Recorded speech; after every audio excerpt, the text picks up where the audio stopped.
Designs helped define an era. Storm Thorgerson, the man behind Pink Floyd's iconic album cover for Dark Side of the Moon and others, has died aged 69. He'd been suffering from cancer.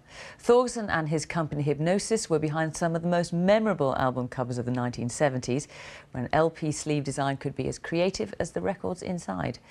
David Silito looks back at his work.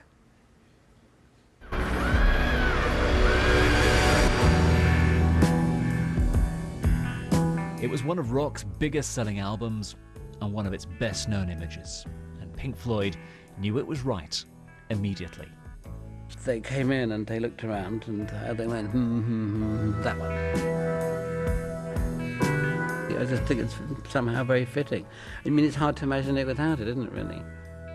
Pink Floyd, Peter Gabriel, Led Zeppelin, Paul McCartney. If you bought records in the 70s, you probably owned a Storm Thorgerson. They were the visual soundtrack to the time, to the late 60s and the 70s. When I was at school, it was compulsory to go to school carrying your Floyd album cover, image outwards to show how cool you were. Music was crossing new boundaries. It needed images to go with that. And Storm Thorgerson was an old school friend of Roger Waters of Pink Floyd.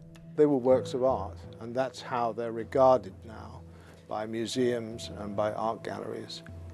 And I think that's what sets Storm Thorgerson aside from a lot of the other record cover designers of the time. For Pink Floyd's Animals, they flew a pig over Battersea Power Station. It came loose and stopped planes flying into Heathrow. This was rock's heyday. Budgets could top £500,000 in today's money. He was very single-minded. He did not suffer fools gladly.